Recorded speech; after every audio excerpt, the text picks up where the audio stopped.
নমস্কাৰ গ্ৰহণ কৰিব। নিষ্পকোৱা ৰাজহুৱা থান উন্নয়ন সমিতিৰ উদ্যোগত ৬৬ সংখ্যক নিষ্পকোৱা ৰাজহুৱা শ্ৰী শ্ৰী লক্ষ্মী পূজা মহোৎসৱ প্ৰতি বছৰে নিষ্পকোৱা গাঁৱত অনুষ্ঠিত হয়।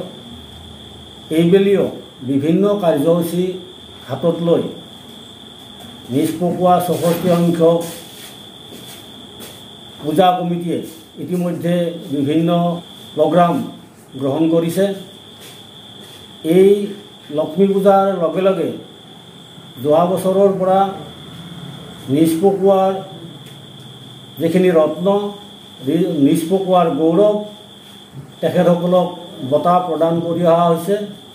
এইবেলিও আমি আমাৰ নিষ্পকোৱাৰ গৌৰৱ, নিষ্পকোৱাৰ ৰত্ন ডক্টৰ নিৰ্মল কুমাৰ চৌধুৰী, গুৱাহাটী বিশ্ববিদ্যালয়ৰ প্ৰাক্তন উপাচাৰ্য, এইজন ব্যক্তিয়ে আমাৰ নিষ্পকোৱাত জন্মগ্ৰহণ কৰি সুখ্যাতিৰে শিক্ষা জগতত এক সুনাম কঢ়িয়াই আনিছে। বৰ্তমানে তেখেত গুৱাহাটীস্থ। অন্য এজন পকোৱাৰ ৰত্ন, পকোৱাৰ গৌৰৱ ডক্টৰ মনোজ কুমাৰ চৌধুৰী, তেখেত এক আন্তৰ্জাতিক শল্য চিকিৎসক। তেখেত গুৱাহাটীত থাকে বৰ্তমান। তেখেতো পকোৱাৰ বাসিন্দা আছিল। আমি তেখেতকো এই ৰত্ন প্ৰদান কৰাৰ কাৰণে আমি প্ৰয়াস কৰিছোঁ। আনহাতে অন্য এজন পকোৱাৰে বাসিন্দা ডক্টৰ ভুৱনেশ্বৰ দত্ত, তেখেতো এজন জ্যেষ্ঠ চিকিৎসক। তেখেতকো আমি এই ৰত্ন, পকোৱাৰ ৰত্ন, পকোৱাৰ গৌৰৱ এই বঁটা আমি প্ৰদান কৰিব বিচাৰিছোঁ। আমি ৰাইজক আবেদন জনাইছোঁ যে এই প্ৰতিবেদক লাইভৰ জৰিয়তে আমাৰ যি গৌৰৱ, আমাৰ যি ৰত্ন পকোৱাৰ তেখেতসকলক প্ৰদান কৰিম। এই কথাখিনি আমি প্ৰতিবেদক লাইভৰ জৰিয়তে ৰাইজলৈ আমি আবেদন জনাইছোঁ। অহা ২০ অক্টোবৰত এই অনুষ্ঠান অনুষ্ঠিত হ'ব। আপোনালোকৰ আটাইৰে আমি সহযোগ কামনা কৰিছোঁ।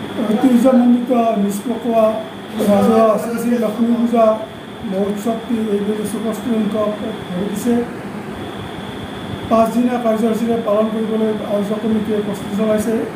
এই ৫ দিনীয়া কাৰ্যসূচীত সনাতনী সংস্কৃতিৰ বিভিন্ন কাৰ্যসূচী অনুষ্ঠিত হ'ব আৰু এই কাৰ্যসূচীবিলাকৰ মাজতে পকোৱাৰ গৌৰৱ শ্ৰদ্ধাৰ নিৰ্মল কুমাৰ চৌধুৰীদেৱ, প্ৰাক্তন উপাচাৰ্য গুৱাহাটী বিশ্ববিদ্যালয়, ডক্টৰ মনোজ কুমাৰ চৌধুৰী বিশিষ্ট শল্য চিকিৎসক আৰু ডক্টৰ ভুৱনেশ্বৰ দত্তদেৱক পকোৱাৰ ৰত্ন, পকোৱাৰ গৌৰৱ বঁটা প্ৰদান কৰাৰ কাৰণে ইতিমধ্যে আয়োজক কমিটিয়ে প্ৰস্তুতি চলাইছে। ২০ অক্টোবৰত তেখেতসকলক এই সন্মান প্ৰদান কৰা হ'ব আৰু এই অনুষ্ঠানত আপোনালোকৰ সহায় সহযোগিতা আমি সাদৰেৰে কামনা কৰিছোঁ।